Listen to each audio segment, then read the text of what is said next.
Boys, what's good? It's Herm. We're here today to talk about the Portland Trail Blazers because they have a very difficult decision ahead of them coming up to Thursday, which is when the NBA draft is, only 2 days away.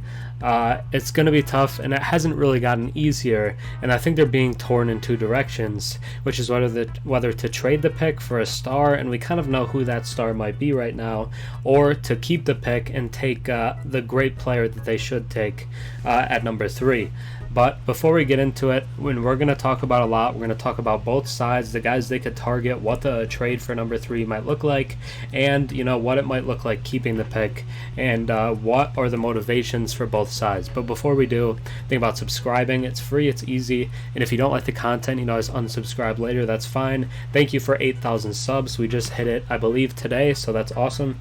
I appreciate all the support, but without further ado, let's just get right into it. So let's look at the opposing viewpoints, starting off with Portland's view. The Portland Trail Blazers have brought in Scoot Henderson, Brandon Miller, and the Thompson twins, as well as Cam Whitmore, for pre-draft workouts. Damian Lillard has attended the workouts and seemingly is interested in the young pieces they could bring in. It has been reported that the Blazers prefer to keep the third overall pick unless they're blown away by a trade offer for that pick. Mike Schmitz, the former ESPN draft analyst, as well as now a member of Portland's front office, is known to be very fond of Scoot Henderson. That pick would more signal a Dame trade and rebuild, which is an interesting kind of favoritism, and they hired him the year before that draft, so it feels like maybe they want to lean more towards rebuild but are just kind of waiting for Dame to ask out. And then we look at Dame's view, and however, Dame is knowingly opposed to the team rebuilding on the fly and gathering young talent because he wants to win now, and he doesn't think them drafting at 3 is a good way to do that. It is not believed that he would necessarily demand a trade if they use the pick, but it is seemingly true that he is very opposed to it, which is interesting because he did attend all of these workouts, so it feels like he watched the workouts, came away with the idea that these guys aren't going to help me get it done, at least while I'm in my prime, so it's time for me to get a star here rather than getting a great young player. And that may not be the best interest of the team, but it definitely is in the best interest of Dame. He seemingly still does not want out of Portland. He wants to stay there, but he wants it his way, and he wants star players alongside him. So let's get into both sides, starting off with trading the pick, because I think that aspect of it, at least talking about it, is a little more interesting. So who are the guys they might target and have been the most rumored, and what it could mean for the team, starting off with Zion Williamson. It's currently being reported that Damian Lillard likes the idea of Zion joining the Portland Trail Blazers.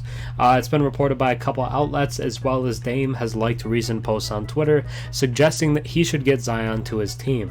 It's also being reported that the Blazers prefer to land Zion from the Pelicans, who are trying to trade up into the top 3 to get Scoot Henderson, rather than their other all-star wing, Brandon Ingram. This is a shift from the initial thought, as many Portland fans seem to initially much rather prefer BI, and it seemed as if the Blazers felt the same way, at least early on. Like the Hornets were definitely more in on Zion, and it felt like the Blazers would be more interested in BI, but that's kind of flipped because the reports we're hearing now is that the Hornets would actually prefer Brandon Ingram, and the Blazers prefer Zion. But the idea of a Zion-Dame pick and roll might be too exciting to pass up. When healthy, Zion is undoubtedly a top 10 player in the entire league, and I think you could argue he's the third most dominant offensive force, only behind Jokic and Steph, just because at times offensively he is absolutely unstoppable with the way he plays. But the health is a giant question mark. It's going to be tough to give up what you're going to have to give up if you're getting Zion back and he's playing like 40 games a season, because 40 games a season doesn't really help Dame compete. It doesn't help you capitalize on this window, but if he reaches his potential, you're going to look like a genius, because this guy, if healthy, is a future MVP and one of the best players in the league, and I think if healthy, he would be the best player on this Blazers team. So not only are you getting Dame a sidekick, but a potential true franchise player and superstar for your team. Secondly, let's talk about Bam, because they're looking into him. According to Yahoo Sports, the Blazers are preparing to make a significant offer to the Miami Heat for Bam Adebayo, coming off of his finals run where he was the Heat's best player in the finals. I don't think it's a hot take to say that. This would undoubtedly include both the number 3 pick and Anthony Simons, and could have Jeremy Grant in it as well. I think the package would be massive for Bam Adebayo. I think his value is super high. I think people respect what he does, and a lot of people out there might actually believe he's more responsible for what the Heat have been doing than Jimmy Butler.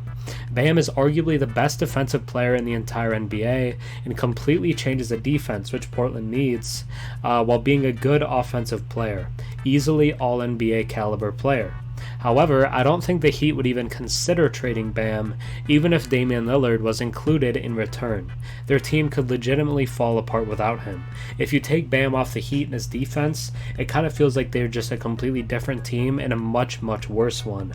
So to do that, if you're Miami, I just can't foresee them doing that. But if the package is massive, if they offer number 3, Simons, and Shaedon Sharpe, at some point Miami has to at least consider it, because you're going to bring in a ton of talent, especially if Brandon Miller's there, who I actually really like for more competitive teams. Scoot would be cool too, though. But if you're bringing in Simons, you're bringing in Sharpe, all of a sudden you might have like Simons, Sharpe, Jimmy, Brandon Miller, and then whoever you want to stick at center. But it would be very good and very young. And unlike all these undrafted guys, Miami would bring in a bunch of top-tier talent, which they aren't usually fortunate enough to get. And then third, the last player I'm going to talk about specifically in detail for them, because I think he's the last guy that they're super keen on and are looking into, and that's Paul George. The Blazers are also reportedly interested in trading the 3rd pick in a package for Clippers star Paul George. Kind of ironic considering Lillard hit the iconic series-ending sidestep 3 over him, after which Paul George infamously said, "It was a bad shot. I don't care. It was a bad shot." Which has gone down well. I think the two of them are close. I think they're relatively friendly with each other. I don't think it's a problem. They enjoy each other. And I think their games would actually complement each other really well. But he is one of the most complete players in the entire league. I think he might have an argument to be the most complete player in the entire NBA, because he just does everything well and seemingly does every skill at a high level. He would be an awesome sidekick for Damian Lillard and create a monster defensive forward duo with Jeremy Grant. So then all of a sudden, probably Simons is in the deal. So you're looking at Damian Lillard, Shaedon Sharpe, Paul George, Jeremy Grant, and unfortunately probably Nurkic still. But it's a great unit, it's a great team, and I think they're much more competitive and might have more top-tier talent than a team like the Clippers do, because they have a lot of great role players, but they don't really have a ton of great stars at the top, except for PG and Kawhi, who are always injured, and Russ in the playoffs, but I don't know if he'll be sticking around there. However, he comes with the same injury concerns as Zion Williamson, as he quietly has been nearly as injury prone as Kawhi for the Clippers. He was out basically all of last season, yet the Clippers still were the 8th seed through the regular season, thanks to Reggie Jackson mostly, but Paul George just he has struggled to stay healthy, and it's been kind of a recurring issue. Missed the playoffs this year, and it's just not been able to stay on the court despite all his talent. And the total list of targets here, I think this is all the guys that Portland would be interested in trading the 3rd pick for, and will look into doing. Zion Williamson, I think, is the key guy right here. Brandon Ingram as well from the Pelicans. I think they'd look into both guys potentially trading for either for the 3rd pick, because they're both all-star wings. Bam Adebayo might be the most clearly impactful guy that they could get, because he doesn't have the same injury problems as some other guys. Paul George is someone they'll look into, like I said. Pascal Siakam is a guy that's been attached to them for a while from the Raptors, but the reports are that the Raptors have been actually very difficult to deal with, and that makes it seem unlikely that they'll trade Siakam, at least for what Portland is offering. Mikal Bridges is a guy that they've looked into a lot. Him and Dame are pretty close. Dame really wants to play with him, but after what he just did in Brooklyn, I find it very unlikely they would trade him. Kristaps Porzingis is a guy that they've been rumored to be interested in, but I don't know if Porzingis is the kind of guy I'd be willing to give up the 3rd pick for. And then Lauri Markkanen is the last guy guy, but like Bam, I just don't think the Jazz would give up on him. It's reported, though, that the Jazz are trying to move up, and if you're Portland, you might as well make an offer, because why not? Maybe the Jazz think they're rushing the rebuild, want to take it a little more slowly, but I just doubt they'd move Lowry. I think it's unlikely, but if they could get him, would be a great piece next to Damian Lillard. Now let's look at the other side, because while there are a bunch of stars they could get and a bunch of ways that they could make their team better, I also think there are many pros to keeping the pick and starting one of the best rebuilds in recent memory because of the talent they'd have off rip. Starting off, Brandon Miller is the perfect fit for Portland. The Portland Trailblazers reportedly have interest in keeping the third pick in this year's draft rather than trading it, which most people have speculated they were going to do since they landed the pick. They have worked out 5 players in the draft range of their pick, and that would be Scoot, Brandon Miller, Amen, and Ausar Thompson, as well as Cam Whitmore. One of those prospects is the perfect fit if they are to rebuild, or even if they don't. 6'9" wing and elite shooter, Brandon Miller fits exactly what they need. They have their backcourt of the future in Simons and Sharp, as well as likely bringing back forwards Jeremy Grant and Cam Reddish in free agency. Now, Jeremy Grant isn't as young as the other guys, but if he's still there, it's important to what their core looks like through their rebuild, and I think they could keep him through a rebuild because I think he's only like 28 or 29, is not the same age like 33 as Damian Lillard, because I think this rebuild could be fast. And Cam Reddish as well is a nice young wing, but they need another one. They need a guy like Brandon Miller, who would be the perfect kind of slot into the small forward spot, which I think they need in their starting lineup.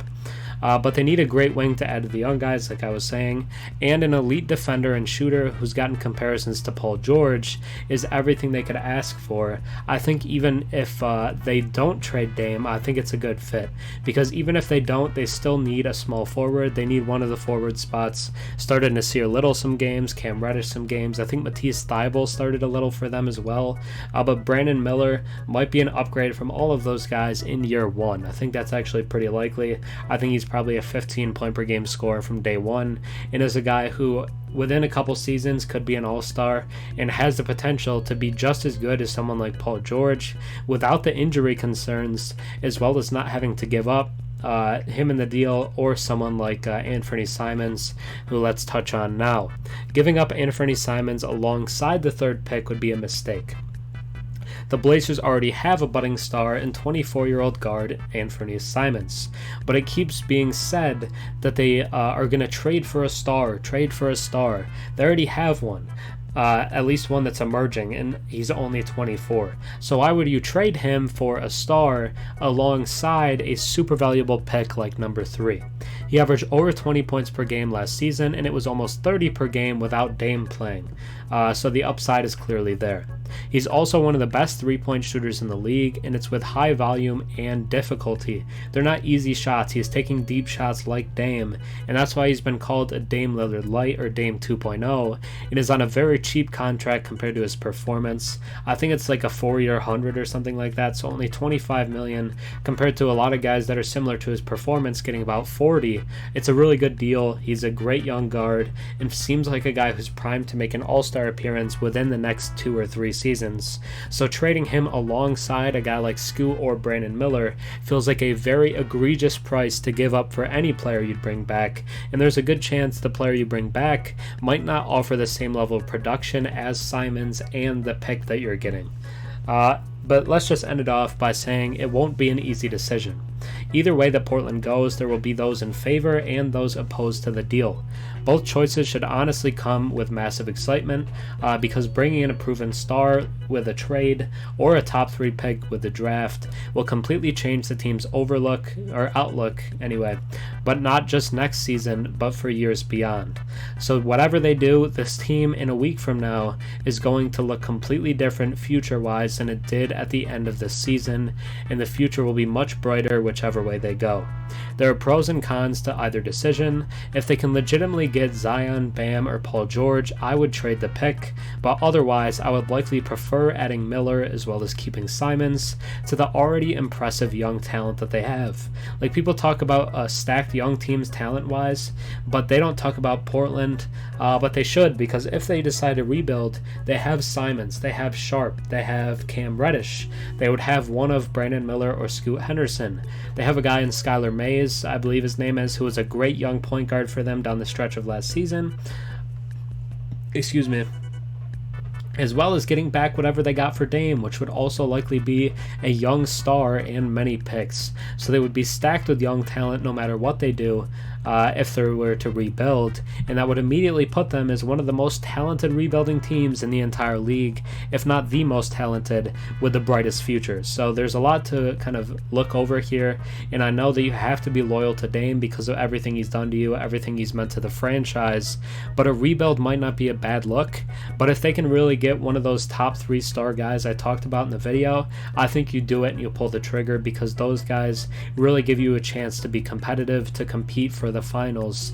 And Dame at 33 is coming off his best season, averaging over 30 points a game, and he's still getting better, and he hasn't shown huge injury concerns. As well as being a shoot heavy player, his performance likely won't decline super heavily anytime soon. So it's worth the risk, but there are lots of risks involved. So let me know what you think Portland should do. I think it's going to be an extremely tough decision, and I think what they want is a little bit different from what Dame wants. So it's going to be difficult for the two of them not to butt heads and have a kind of difference in opinion, and one of them feel frustration after we get past Thursday. But let me know your thoughts on what you think they should do down below in the comments. Think about subscribing. We're on the road to 9,000 subs now, and if you like the video, just give it a thumbs up and think about sticking around. But that's going to be it for me today. Have a good rest of your day. Peace.